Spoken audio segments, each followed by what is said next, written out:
প্রশ্নের উত্তর আমার কাছে আছে, কিন্তু আমি উত্তর দিলে খুব বাজেভাবে দেব। সেইভাবে কাজের পরিমাণটা কমে যায়, না করতে পারে তারা অবশ্যই দেশে বিদেশে গিয়ে পাড়ি জমাবে। ঘুরে ফিরে একই মুখ বারবার বারংবার বছর পর বছর চলছে, কিন্তু সবাই তো এটা না, সবাই একটু একটু করে শেখে, তারপরে একটা জায়গায় গিয়ে পৌঁছায়। নতুন কাজ আসছে, কিন্তু আমি বরাবরই বলেছি, কিছুদিন আগেও বলেছিলাম, আসলে আমি নিজে থেকে বলতে চাই না, প্রোডাকশন অ্যান্ড ডিরেক্টর অ্যানাউন্সমেন্ট করবে, দেন আমি ওটা প্রচার করতে পারি বা বলতে পারি। এর আগে আসলে আমার বলা পারবো।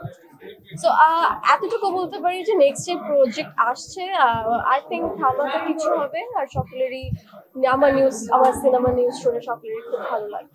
তা তো একটু চলছেই, কারণ যাদের সাথে আমি কথা বলছি, সেটা রিলেটিভ হোক, ফ্রেন্ডস হোক, আমার কলিগ হোক, মিডিয়ার যারা কাজ করছে তারা হোক, যে মানে অনেকেই ভাবছে যে আমাদের ইন্ডাস্ট্রির যে অবস্থা, কাজের যে জায়গার মানে মান আর সবকিছু মিলিয়ে যে কতদিন এটা এইভাবে সুন্দরভাবে কতদিন চলবে, বা আদৌ তারা কাজ করতে পারবে নাকি। কারণ অনেকেরই পেশা থাকে যে তারা শুধু ইন্ডাস্ট্রিতে কাজ করছে সিনেমার মাধ্যমে বা অভিনয়ের মাধ্যমে, তাদের পেশা, তাদের রোজগার।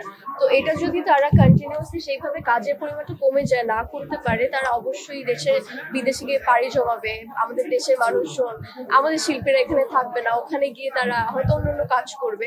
এটা আসলে দিন শেষে আমাদের ব্যর্থতা, আমাদের দেশের মানুষের ব্যর্থতা। কারণ আমাদের যাদের এত বেশি মানে যোগ্যতা আছে, তাদেরকে আমরা সুন্দরভাবে রাখতে পারি না।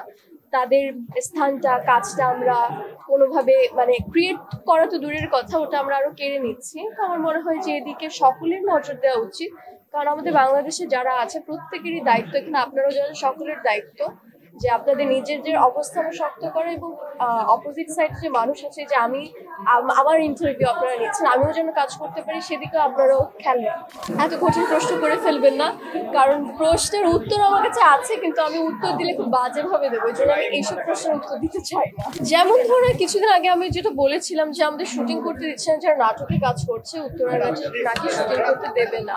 তো আমি এতটুকুই বলবো যে আমাদের দেশের যে পরিস্থিতি এখন, যে আনস্টেবল একটা ব্যাপার, যে কে কি করবে আদৌ কাজ, আপনি যেটা একটু আগে বললেন যে দেশের বাইরে পাড়ি জমাচ্ছে, তো কেন জমাচ্ছে? কারণ তারা বুঝতে পারছে না যে দেশটা অ্যাকচুয়ালি কোন দিকে যাচ্ছে, বা আর 1 বছর পর, 6 মাস পর, 2 বছর পর তার জীবনটা কি হবে, ফ্যামিলি নিয়ে কিভাবে চলবে।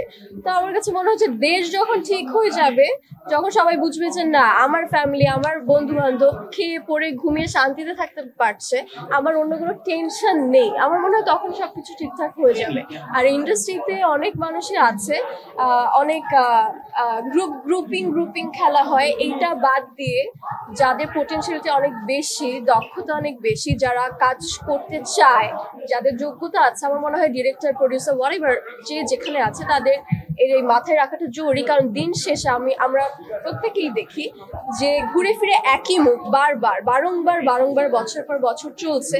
তো আমার কাছে মনে হয় যে কেউ জন্ম থেকেই, অফকোর্স হয়তো লাখে 1-2 জন যে জন্ম থেকে বাই বর্ন সেলিব্রিটি বা বাই বর্ন স্টার হয়ে জন্ম নেয়, কিন্তু সবাই তো এটা না, সবাই একটু একটু করে শেখে, তারপরে একটা জায়গায় গিয়ে পৌঁছায়। তো আপনাদের যদি মনে হয় যে এক মুখ দিয়ে সিনেমা করব, নাটক করব, টিভিসি করব, ওবিসি করব, তো নতুন মুখ চায় আমাদের দর্শক।